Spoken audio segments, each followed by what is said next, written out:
Potensi produksi tanaman ini secara sederhana barangkali kami coba gambarkan hasil atau yield dengan kode Y. Ini merupakan produktivitas atau ton per hektar yang bisa dikeluarkan, merupakan resultante dari beberapa indikator. Pertama, jumlah tandan per pohon atau kita singkat RJT, rata-rata jumlah tandan per pokok. Kemudian berat tandan, ini RBT dalam kilogram. Kemudian jumlah tegakan, ini pokok per hektar. Nanti akan kita lihat dalam tabel dan grafik. Yield atau Y merupakan resultante atau perkalian antara jumlah tandan per pokok dikalikan berat tandan dan dikalikan jumlah tegakan. Atau kalau kita balik, jumlah tegakan sama dengan yield dibagi jumlah tandan kali berat tandan. Ini kurva kecenderungan, kami mengambil data dari PPKS, meskipun ini data cukup lama. Jadi ada rata-rata berat tandan yang bisa dilihat di sana. Dengan umur tanaman yang makin tinggi, rata-rata berat tandan juga meningkat. Berbanding terbalik dengan itu, rata-rata jumlah tandan per pohon semakin tua tanamannya menunjukkan kecenderungan semakin kecil jumlahnya. Tetapi produktivitas atau ton TBS per hektar ini ada kecenderungan 5 tahun pertama ini tanaman atau kurva yang terjadi seperti kurva S gitu ya. Ini sigmoid.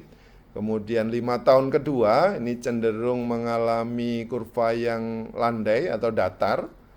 Kemudian 5 tahun kedua, 5 tahun ketiga dan keempat ini cenderung tanaman akan mengalami kurva yang decline atau turun. Nah, penurunan ini akan sangat terkait dengan jumlah tegakan. Apabila tanaman misalnya generasi kedua atau ketiga yang rentan terhadap penyakit Ganoderma, sehingga jumlah tegakan saat berumur 15 tahun sudah mulai menurun. Nah, penurunan jumlah tegakan tadi akan mengiringi penurunan produktivitas per hektarnya. Jadi semakin sedikit jumlah pokoknya, deklinasinya atau penurunannya pasti akan lebih tajam. Ini data kurva tadi kami terjemahkan dari tabel ini, dan kita akan mengambil satu angka tanaman umur 10 tahun pada kelas lahan S2.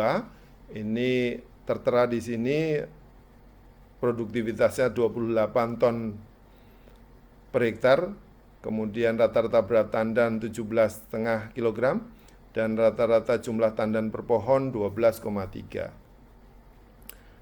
Kita simulasi sederhana dari contoh tersebut. Contoh tadi, potensi lahan S2 dengan umur 10 tahun berdasarkan tabel diperoleh yield atau produktivitas 28.000 kg atau 28 ton per hektar. Kemudian jumlah tandan per pohon ini 12,3 tandan. Berat tandan rata-rata 17,5, sehingga diperoleh C sama dengan Y dibagi A kali B, 28.000 dibagi 12,3 kali 17,5 sama dengan 130,1 pokok per hektar. Jadi 28 ton sebagai potensi tanaman umur 10 tahun di lahan S2 ini diperoleh atau dicapai bila jumlah pokoknya lebih dari 130.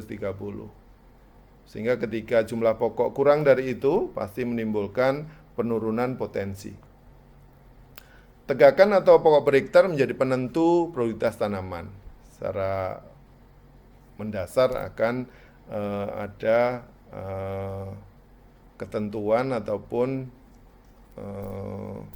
batasan seperti ini.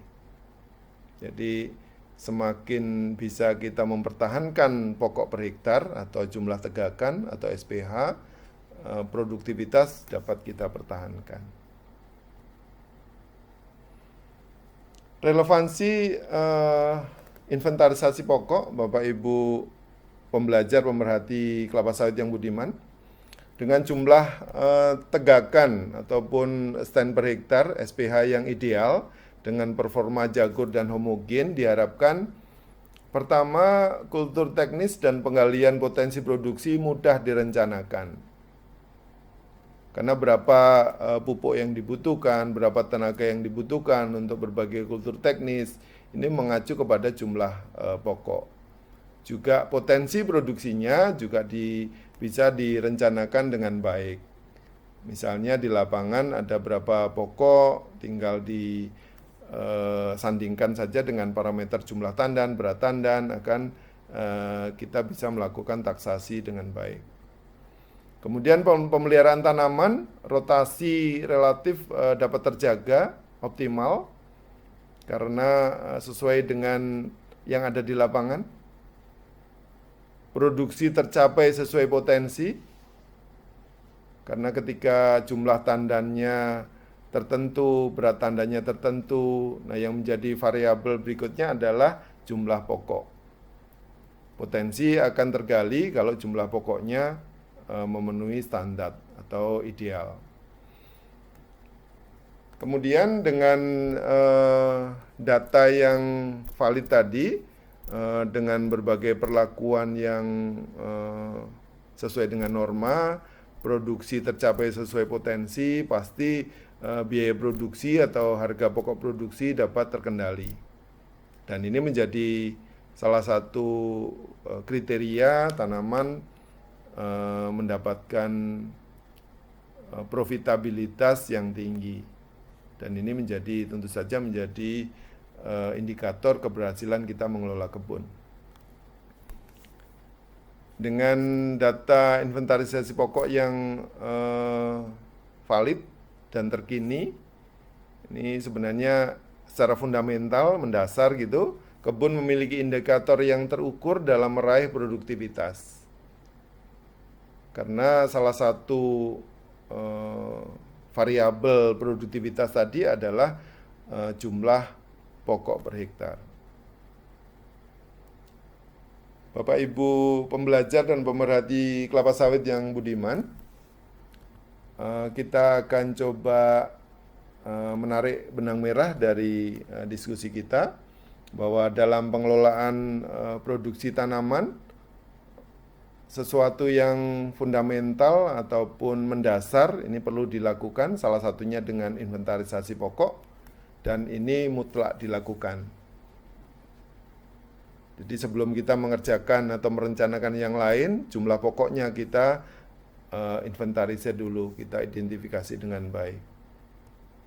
Data jumlah pokok harus valid dan terkini karena akan menjadi acuan dalam pengelolaan kultur teknis. Jadi datanya harus jelas, harus valid, harus current atau terkini, karena akan menjadi acuan. Juga datanya menjadi pedoman dan penentu tercapainya target dalam penggalian potensi produksi. Jumlah yang ada di lapangan ini menggambarkan potensi yang bisa digali. Dan hasil akhirnya, data SPH tadi menjadi indikator terukur dalam meraih profitabilitas kebun. Jadi lebih terukur, lebih jelas ketika jumlah pokoknya teridentifikasi dengan baik. Demikian Bapak Ibu pembelajar dan pemerhati kelapa sawit yang budiman.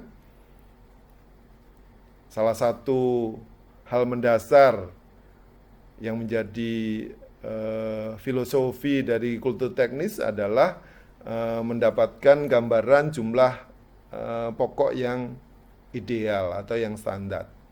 Dengan pokok yang standar ini kita bisa melakukan banyak hal, bisa menjadi acuan dalam berbagai kegiatan pengelolaan kultur teknis maupun penggalian potensi produksinya.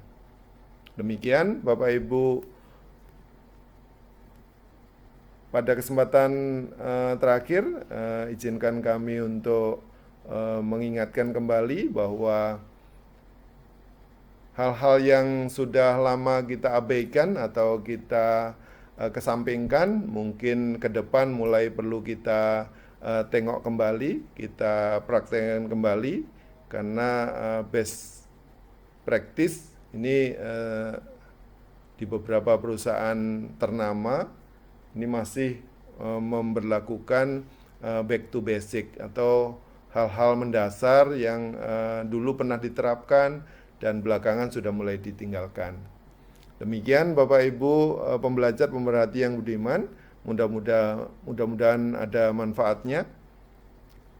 Kita akan diskusi pada kesempatan yang lain, mungkin bisa dalam bentuk daring maupun offline seperti itu, dan mudah-mudahan dalam kondisi yang lebih baik kita bisa dipertemukan kembali. Billahi taufiq wal hidayah. Assalamualaikum warahmatullahi wabarakatuh. Salam Planters.